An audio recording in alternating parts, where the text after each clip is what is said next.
반갑습니다. 생명의 삶 우리 가족들. 오늘 이제 13과 교회에 대해서 말씀을 함께 나누고요.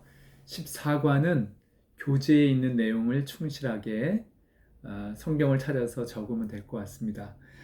그리고 그래서 동영상은 또 하나를 더 준비하는데 그것은 특별히 성령님을 경험하는 기도. 우리가 원칙은 다 같이 모여서 한 3, 40분 정도 기도회를 가져야 되는데 이것을 갖을 수 없는 그런 상황이기 때문에 제가 영상을 내일 오전까지 성령님을 경험하는 시간에 대한 인도 그걸 좀 준비하도록 하겠습니다. 그래서 꼭 골방 기도 시간에 1시간 기도 시간에 성령님을 사모하면서 기도했으면 좋겠습니다.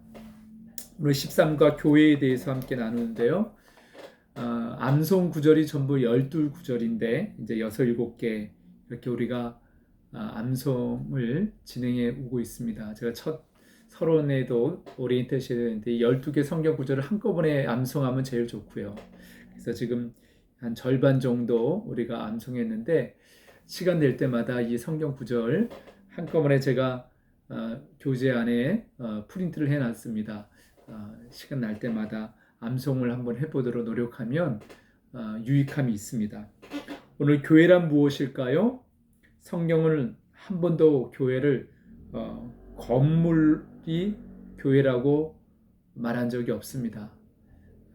그러면 교회의 본질, 물론 교회 예배당이 필요하고 또 부속 건물도 필요하지만 교회란 과연 성경적으로 무엇인지 우리가 살펴보기 원합니다. 에베소서 1장 23절 첫 번째 성경 구절, 교회는 그의 몸이니 만물 안에서 만물을 충만케 하시는 자의 충만이니라. 이 성경에서 교회에 관해 제일 많이 언급된 흔히 쓰이는 비유는 바로 몸이라는 단어입니다. 몸. 교회는 그의 몸, 예수 그리스도의 몸. 이 몸이란 표현을 왜 썼을까요? 몸 하면 구체적으로 보이는 형체가 있죠. 우리의 몸. 또 여러 기관이 모여서 하나를 이룬다고 하는 그런 특징을 가지고 있습니다. 몸에는 다양한 기능을 가지고 있는 지체들이 있습니다. 그것이 하나로 이렇게 연결되어져서 한 몸을 이루는 거죠. 이 몸에서 하나가 아프면 다른 곳도 아프게 되어 있습니다. 손가락 하나가 아프잖아요. 그러면 몸 전체가 그것을 인지하는 것을 보게 됩니다. 교회를 생각할 때 살아서 움직이는 몸, 그 유기체를 생각하면 됩니다. 그래서 여러 지체들이 있는 거죠. 교회 안에 여러 성도들은 그리스도의 몸의 지체입니다. 지체. 우리 교재에도 그렇게 되어 있는데, 자, 그 다음에 골로새서 1장 18절 말씀.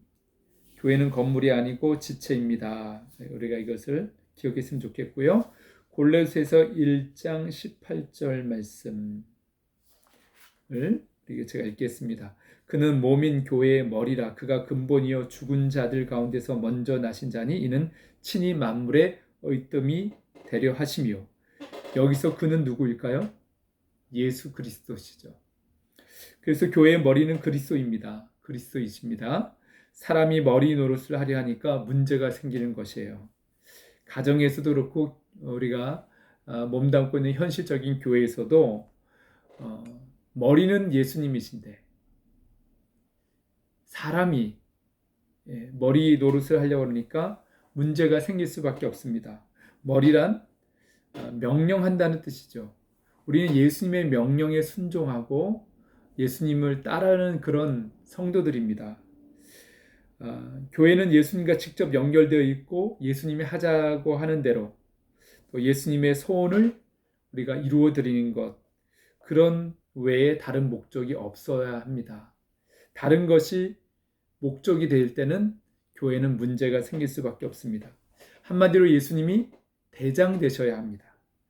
왜 담임 목사들이 힘들어 하나요?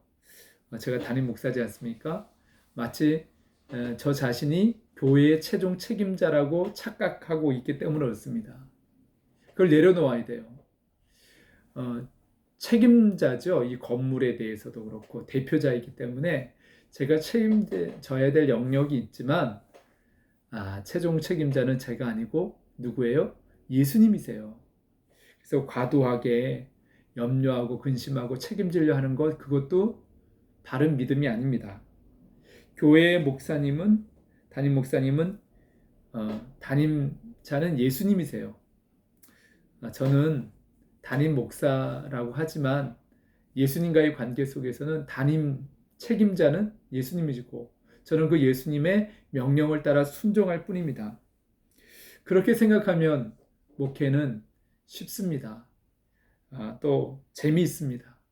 그런데 내가 최종 책임자라고 그렇게 착각할 때부터 목회는 정말 힘듭니다. 극한 직업 중에 극한 직업입니다.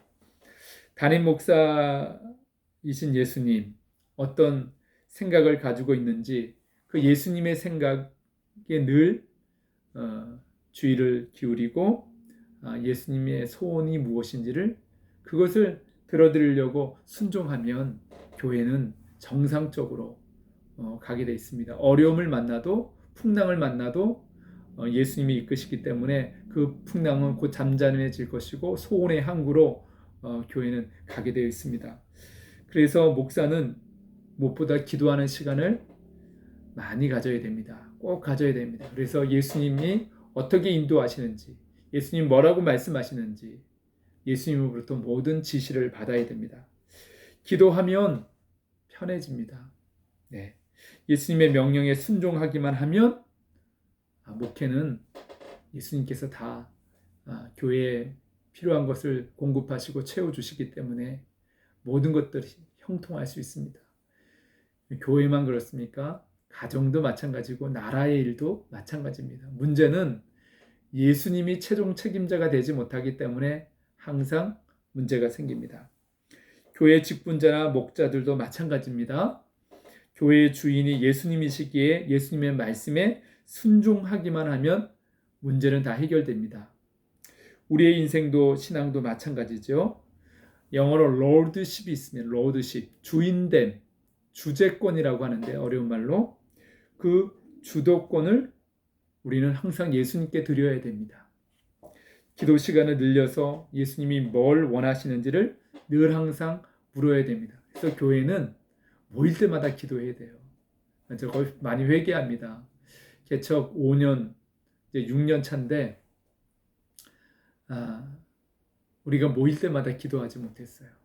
교제하고 또 함께 나누고 일은 했는데 모일 때마다 예수님이 정말 뭘 원하시는지, 무엇을 기뻐하시는지, 예수님께서 공급하시는 그 힘과 지혜와 능력을 구하지 못했던 것을 회개합니다. 예수님은 교회의 머리이시고 모든 인생의 주인이십니다. 그러므로 교회와 인생의 주재권을, 주인됨을 예수님께 늘 드리고 우리는 그분의 음성에 귀를 기울이고 순종해야 될 줄 믿습니다. 하나님의 뜻이 무엇인지 잘 모를 때 신앙생활을 오래 하신 분들, 그럴 때 선배, 특별히 기도 많이 하고 말씀에 순종하고자 하는 그런 믿음의 선배들에게 물어보는 것도 좋은 방법입니다. 기도만 한다고 다 금방 알 수 있는 것이 아니기 때문에 그렇죠. 하나님의 뜻을 분별하기 위해서는 제일 좋은 것이 자꾸 하나님과 사귐이 있어야 됩니다. 또 그 하나님과 깊은 사귐이 있는 믿음의 지체들과 교제해야 됩니다. 그래야 우리 인생에 하나님의 뜻을 발견하고 그 뜻에 순종하고 형통하며 충만하고 복된 그런 삶을 누릴 수가 있습니다. 하나님의 뜻을 분별하기 위해서는 성경 보는 시간을 늘려야 합니다. 하나님의 뜻이 하나님의 말씀에 다 기록되어 있기 때문에 그렇습니다. 성경을 읽고 묵상하는 이유가 하나님에 대해서 더 깊이 알고 또 하나님의 뜻을 알기 위해서 그렇습니다. 구약 성경 참 어려운 부분도 많이 있죠. 역사 이야기, 율법 이야기, 많은 것들이 읽기가 쉽지 않습니다. 그러나 구약 성경은 하나님께서 이스라엘을 어떻게 다스렸는지, 통치하셨는지, 인도하셨는지에 대한 에피소드예요. 그 사람의 우리가 어떤 한 사람의 에피소드, 그 사람이 살아온 삶의 일화를 듣게 되면 알게 되면 그 사람을 이해하는 데 참 도움이 됩니다. 그렇듯이 우리가 구약 성경을 통해서 하나님이 누구신지에 대한 그 사건들, 그 역사들, 에피소드를 우리가 알게 되면서 하나님의 뜻이 무엇인지 명확하게 깨닫게 되는 것이죠. 그래도 하나님의 뜻이 무엇인지 순수한 동기를 가지고 우리가 기도할 때 혹 잘못된 결정을 우리가 할 수도 있지만 하나님 우리 중심을 보시고 순수한 동기를 가지고 구하고 또 판단을 잘못해서 잘못 결정했어도 하나님 우리 중심을 보시고 그 잘못된 결정도 하나님은 선을 이루게 하십니다. 그것이 바로 합력하여 선을 이루게 하시는 것이죠. 우리가 때때로 말에 실수가 있습니다. 그리고 잘못된 판단을 잘못된 길을 가게 될 수도 있어요. 저는 창세기의 아브라함이 대표적인 그런 사람인데 아브라함이 실수를 많이 했죠. 그러나 그런 말씀을 쫓아 순종함으로 친처 본토집을 떠난 그런 믿음의 사람입니다. 그래서 하나님은 그가 실수했어도 단번에 단칼에 그냥 그를 공경에 빠뜨리지 않고 오히려 보호해 주시죠. 그의 아내 사라를 보호해 주십니다. 그리고 더 기도하는 사람으로 하나님의 뜻을 구하는 사람으로 기회를 주시는 것을 보게 됩니다. 우리 빛난습교 성도들은 예수 그리스도의 명령을 따라 살고 온전한 그리스도의 몸을 이루는 아름다운 지체들이 되었으면 좋겠습니다. 그 다음에 고린도전서 12장 27절 말씀에도 같은 표현이죠. 너희는 그리스도의 몸이요 지체다. 또 에베소서 5장 30절도 우리는 그의 몸의 지체다. 예, 우리는 서로 예수 그리스도의 몸의 지체가 되는 믿음의 형제 자매들입니다. 교회라는 말의 어원은 헬라어로 에클레시아라고 하는 단어였습니다. 이 말은 불러냄을 받은 사람들이라는 그런 뜻이죠. 이 말은 아테네에서 민주주의가 시행되고 있었을 때 회의를 해야 되잖아요. 민주주의는 어떤 한 사람의 결정에 의해서 이루어진 것이 아니라 모든 사람들의 의견을 나누고 거기서 다수결의 원칙 또 회의를 통해서 어떤 것들을 중요한 것들을 결정하는데요. 그럴 때 집에 있는 사람들을 불러내어서 모이게 했습니다. 그 모임이 바로 에클레시아거든요.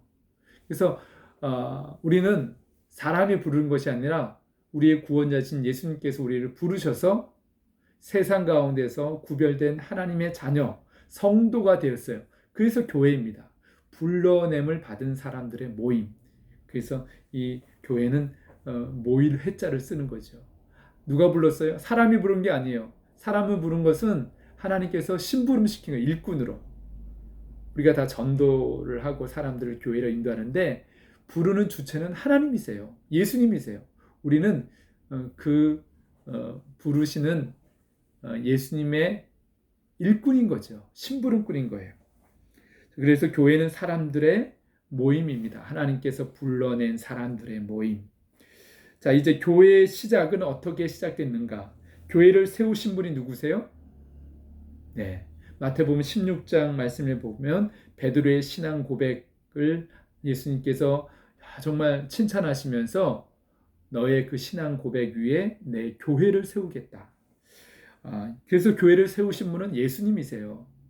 예수 그리스도의 교회고 그 교회를 세우시는 분은 또 예수님이시고 마태복음 16장 16절에 예수님께서 예루살렘 들어가기 전에 제자들을 불러놓고 사람들을 나를 선지자, 제사장이라고 그렇게 사람들이 그러는데 너희는 누구라고 그러냐? 그럴 때 베드로가 정확한 신앙 고백을 하죠. 주는 그리스도시요 살아계신 하나님의 아들이십니다. 그때 예수님은 그 고백을 들으시고 너는 베드로라 내가 반석 위에 내 교회를 세우겠다. 너의 그 신앙 고백을 반석으로 삼아서 교회를 세우겠다는 겁니다. 성경에서 교회라는 말이 처음 나오는 부분이 마태복음 16장에 있는 18절 말씀인데 너는 베드로라. 이 말은 너는 반석이다. 반석이 뭐예요? 한마디로 돌이라는 거예요. 돌. 튼튼한 돌. 나의 교회를 세우시겠다는 것입니다. 이 예수님의 비유를 보면 재미있는 표현들이 군데군데 있습니다. 그래서 예수님은 유머가 있으신 분이세요. 별명도 참 잘 지어주셨는데요. 요한과 야고보 제자는 두 형제인데 이들이 참 성격이 급했어요. 그래서 예수님이 뭐라고 별명을 붙여주셨냐면 마가복음에 보면 우레의 아들이다. 우레가 뭡니까? 우레. 번개를 의미하거든요. 야, 너희들은 어쩌면 그렇게 성격이 급하니 너희는 지금부터 번개돌이라고 내가 부르겠다. 예, 번개. 얼마나 빠릅니까? 예, 성격이 급한 것을 그렇게 표현하셨어요. 중요한 것은 바른 신앙 고백 위에 교회를 세우시겠다는 거죠. 그래서 정상적인 교회는 곧 예수님을 구주로 영접해야 돼요. 한 사람 한 사람이 다 교회인데 예수님을 영접해서 하나님의 자녀가 돼야 교회가 되는 것입니다. 그런 사람들이 모여있는 공동체가 교회인 거죠. 그래서 우리 교회의 정회원, 당회원이 되는 원칙을 제가 삼는다면 담임 목사로서 생명의 삶 공부를 해야 돼요. 이 말은 예수님을 영접해야 된다는 거예요. 그 생명의 삶 공부하지 않은 분도 제가 세례를 주는 기준이 뭐냐면 예수님을 영접해야 돼요. 나의 구원자로, 나의 인생의 주인으로 인정하고 그 예수님을 마음속에 영접하는 사람. 그 사람이 하나님의 자녀가 되고 그 사람이 세례 받을 수 있는 조건을 갖춘 거죠. 그리고 그래야 공식적인 교회 회원이 되는 것입니다. 우리는 보통 당회원이라고 그러는데요. 교회가 언제 시작되었습니까? 사도행전 1장 4절에 보면 예수님이 승천하기 전에 성령을 기다리라고 그러면서 약속하셨죠. 그리고 2장 1절에 그 성령님이 임했습니다. 그 오순절에 마태복음 16장에 약속했던 내가 내 교회를 세우겠다고 하는 그 말씀이 오순절 성령의 강림을 통해서 성취가 된 거예요. 교회는 그렇게 해서 시작됐습니다. 그리고 교회의 아름다운 모델은 사도행전의 초대교회예요. 성령이 임하시고 또 예수님이 주인 되시고 그리스도의 몸이 세워지는 놀라운 그 교회의 영향력, 역사, 그것이 바로 사도행전의 초대교회가 바로 교회의 모형입니다. 교회의 사명이 뭘까요? 땅끝까지 그리스도의 증인이 되는 것이에요. 이게 사도행전 1장 8절에 성령이 너희에게 임하시면 땅끝까지로 내 증인이 되리다. 예수 그리스도가 구원자인 것을 증언하는 복음의 증인을 되리라고 말씀하셨습니다. 교회의 아주 분명한 사명, 마태복음 28장에 예수님께서 유언으로 남기시고 승천하실 때 주신 말씀이죠. 제자를 삼아 가르쳐 지키게 하라. 이것이 교회의 사명입니다. 교회가 해야 할 가장 중요한 것 여러 가지가 있지만 우리 성도님들, 우리 제자 훈련 받으시는 성도님들은 뭐라고 생각하세요? 어떤 분은 예배라고 얘기도 하고 어떤 분은 봉사, 복음을 전하는 전도 많이 있습니다. 친교 다 중요합니다. 말씀, 기도 다 중요한 부분인데요. 교회에서 겪는 모든 갈등이 교회가 해야 될 가장 중요한 것이 무엇이냐? 사람마다 경험적으로 자기 생각이 다 달라요.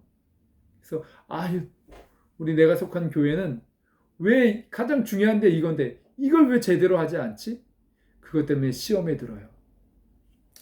시험 들 필요 없습니다.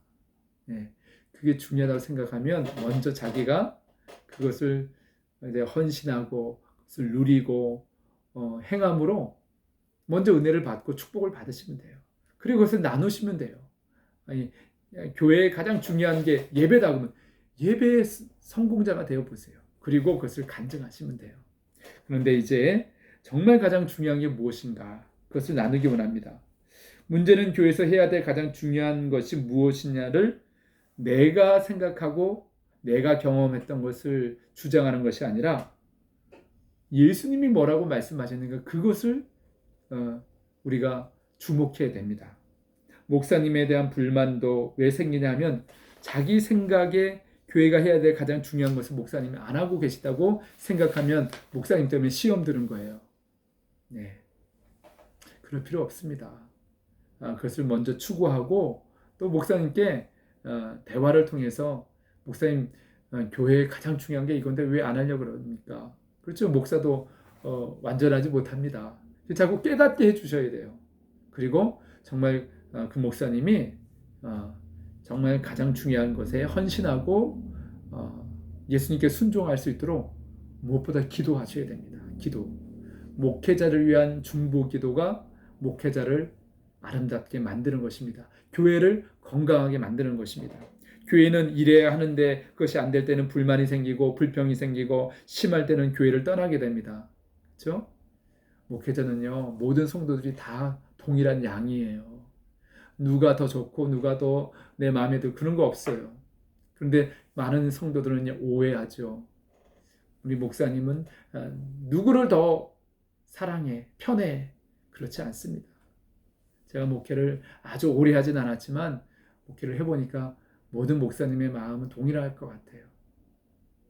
자, 교회가 해야 할 가장 중요한 것은 무엇일까요? 예수님이 뭐라고 말씀하셨는지 거기에 집중하시면 됩니다. 마태복음 28장 19절 20절 이것이 유언이고 교회에 주신 예수님께서 주신 사명이죠. 이 말씀은 예수님이 제자들 곧 11사도들에게 말씀하셨습니다. 이 사람들은 보냄을 받은 무리들이죠. 사도란 뜻은 보냄을 받았다는 거예요. 불러냄을 받은 사람들을 우리가 성도라 그럽니다. 하나님의 자녀, 그렇죠?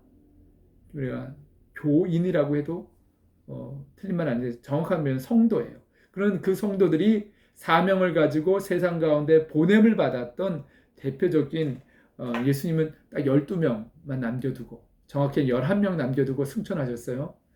그들에게 모든 것을 걸으셨습니다. 하나님 나라를 그 11명에게 학식도 많지 않고 그렇게 부자도 없고 능력도 없는 그런 사람들 11명에게 세계 복음화의 이 사명을 남겨주시고 승천하셨어요.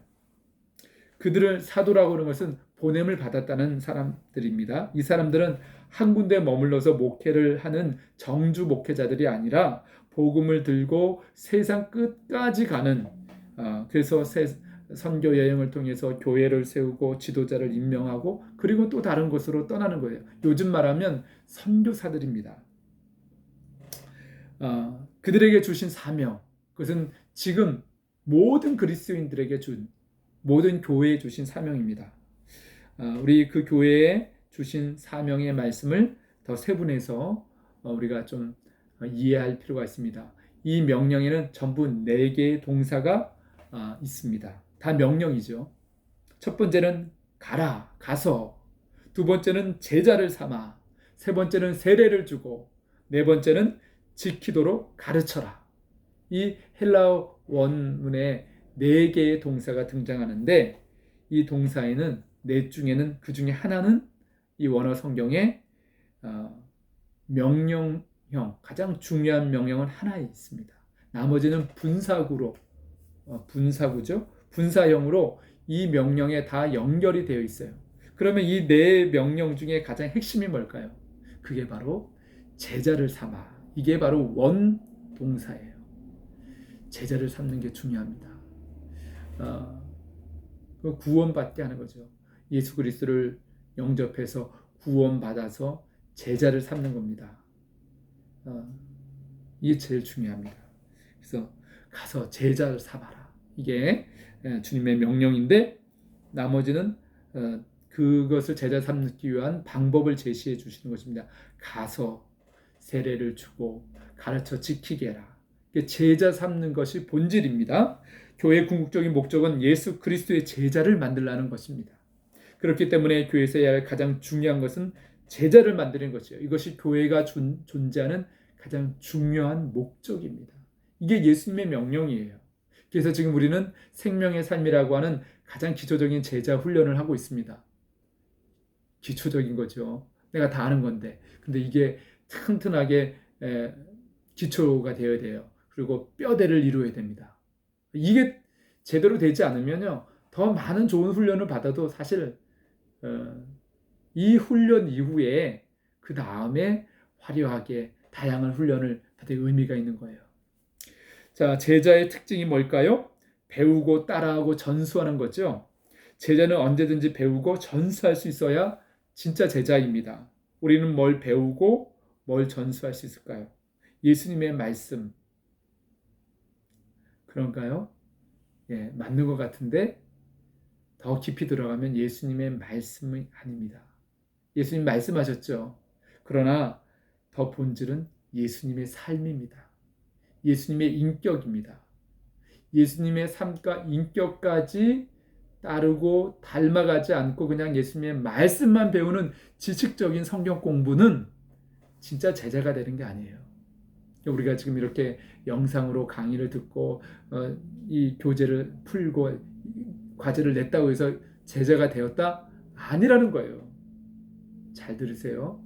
예수님의 삶을 우리가 주목하고 따라하고 그 예수님의 인격을 닮아가는 것.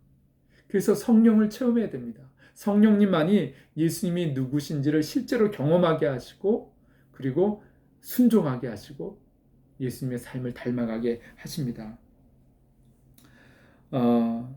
그래서 교회가 제자를 만들어내기 위해서는 예수님처럼 생각하고 예수님처럼 느끼고 예수님처럼 삶을 살아가는 사람이 만들어져야 그 다음에 그 사람을 통해서 또 다른 사람이 예수님을 생각하고 예수님처럼 생각하고 예수님처럼 사는 그런 사람 제자가 만들어지는 것이에요.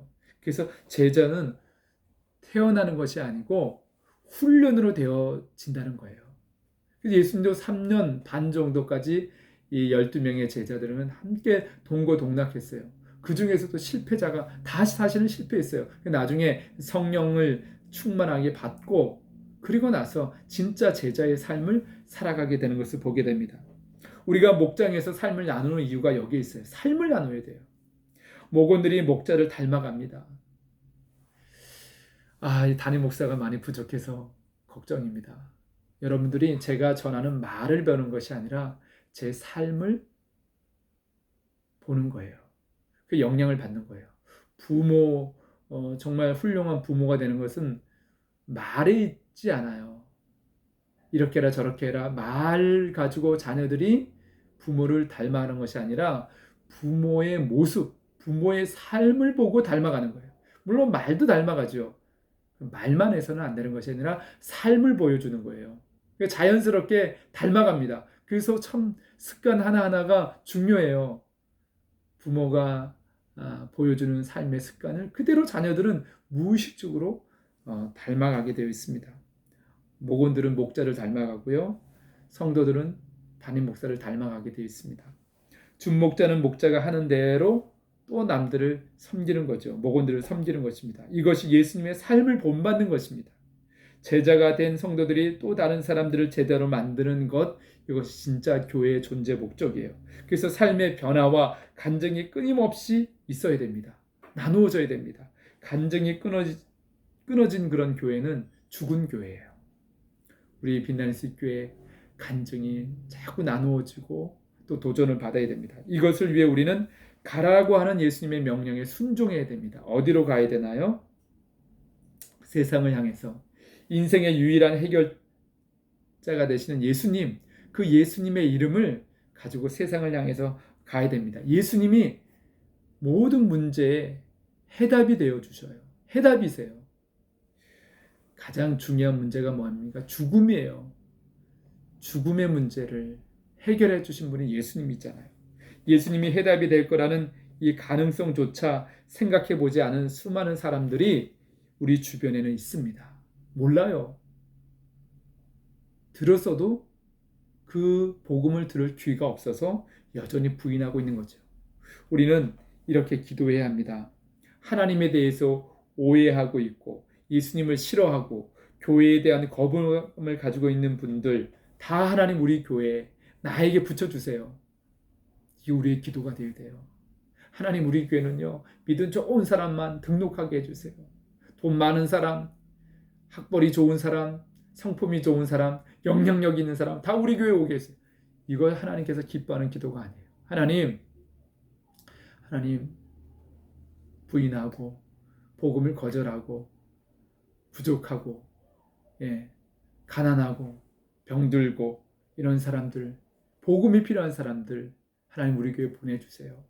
예수님을 정확하게 전하고 예수님 영접하고 하나님의 자녀가 돼서 정말 성령님께서 그 영혼을 변화시키는 그런 교회가 되고 싶어요.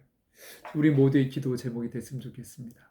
저도 인간적으로는요 다 가만히 있어도 믿음 좋은 사람, 장로님, 권사님, 성품 좋고 돈 많고 학벌 좋은 그런 분만 우리 교회에 왔으면 목회가 얼마나 신나겠어요. 그 하나님 기뻐하시는 게 아닌 것 같아요. 아니죠. 네. 그래서 우리가 기도하면 하나님께서 꼭 필요한 영혼들을 붙여주시고 또 우리 교회를 통해서 구원의 역사를 이루실 줄 믿습니다. 남의 교인 끌어오는 것이 부흥이 아닙니다. 우리는 믿지 않은 영혼들을 품고 어떻게든지 나아가려고 노력해야 됩니다. 그런 소원을 가져야 돼요.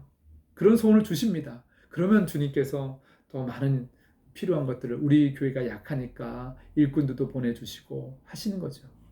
이것이 하나님께서 교회를 향해 소원하시는 겁니다. 우리의 개인 인생도 마찬가지예요.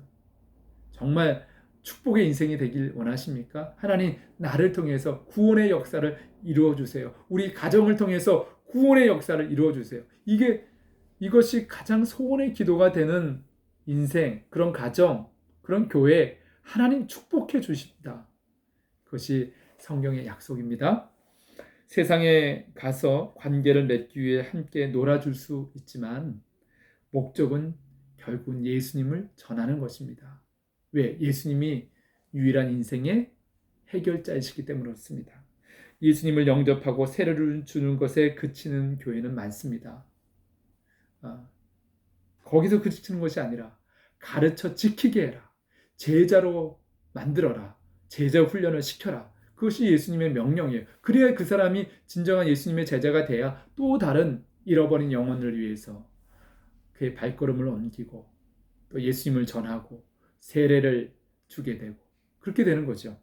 성경 공부 가지고는 제자가 잘 만들어지지 않습니다. 진짜는 현장에서 사실은 제자 훈련이 돼야 돼요. 때로는 함께 전도의 현장에도 있고 또 우리의 일터가 그런 현장이 되어야 되고 우리가 만나는 모든 사람들 그래서 건강한 교회는요 지역 안에 다양한 그룹에 속해 있어요. 기도 제목이 하나 있습니다. 지금 제가 독서 지도를 지도사 과정을 공부하고 있는데 지역에 책 읽는 모임을 좀 만들었으면 좋겠어요. 저도 동참을 하고 우리 교회에서 그런 모임이 이루어지면 좋죠. 여러분 다양한 모임 속에 들어가서 활동하세요.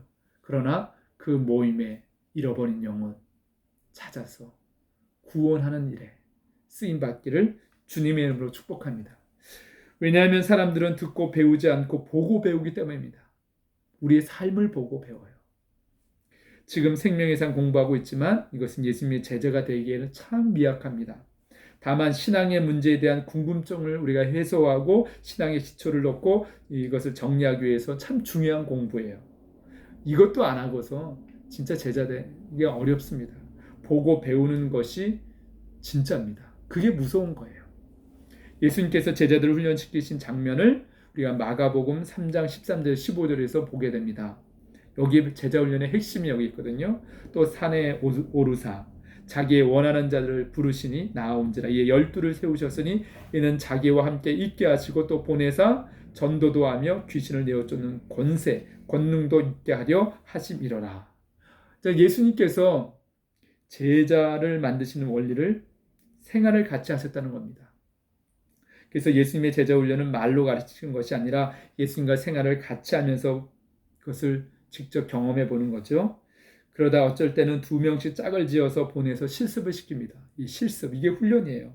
실습하고 오면 또 보고를 듣습니다.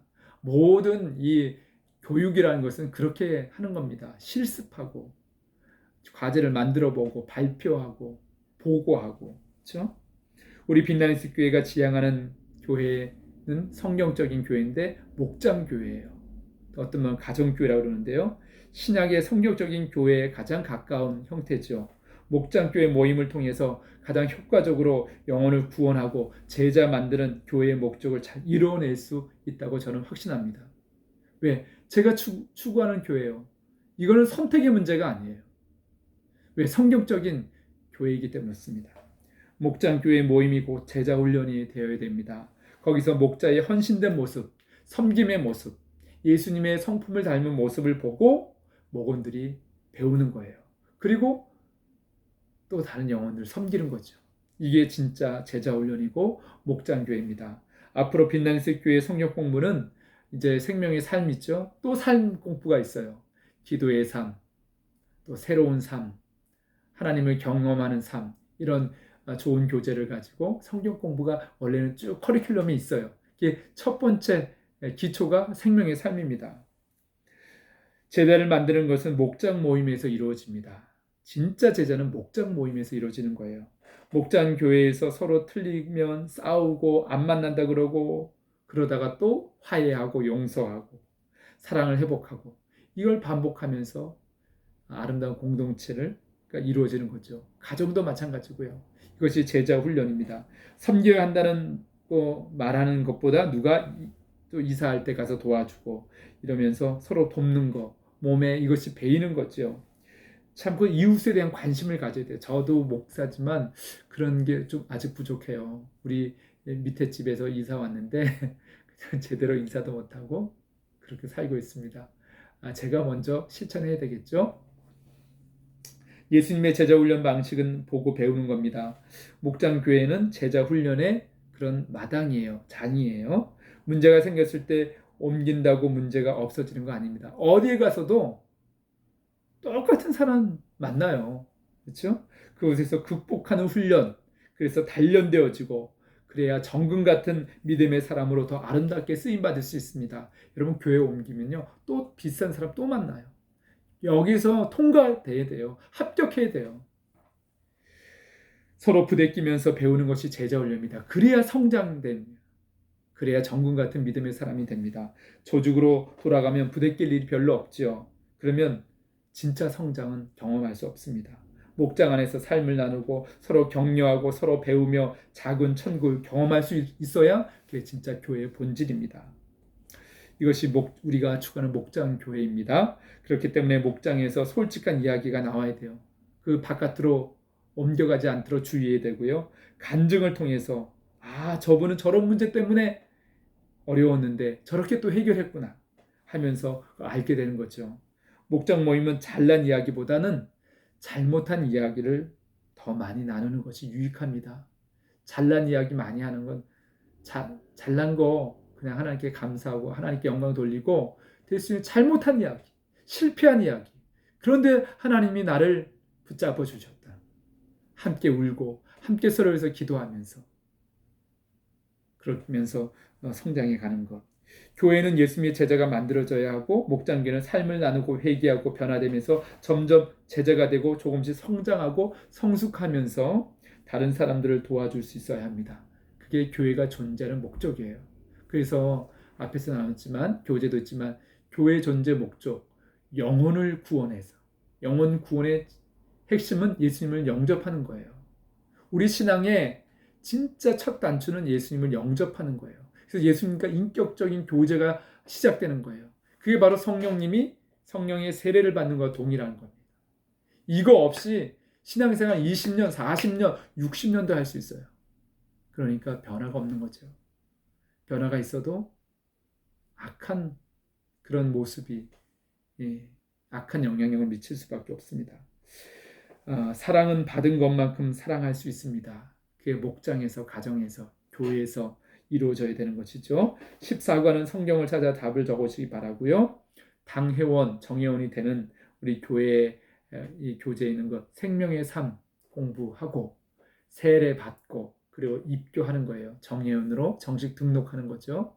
이런 과정이 우리 교회의 정회원이 되는 과정입니다. 이제 이 강의 그래도 40분이 되지 않겠다 잘 전했습니다. 최선을 다해서 끝까지 달려가시길 바라고요. 저도 성경 요약하는 것 좀 밀린 거 있는데 다시 한번 시간을 내서 그렇게 성경을 요약해 보도록 하겠습니다. 우리 성도님들 끝까지 힘내시고요. 다 수료하시기를 그렇게 제가 기도하겠습니다. 축복합니다.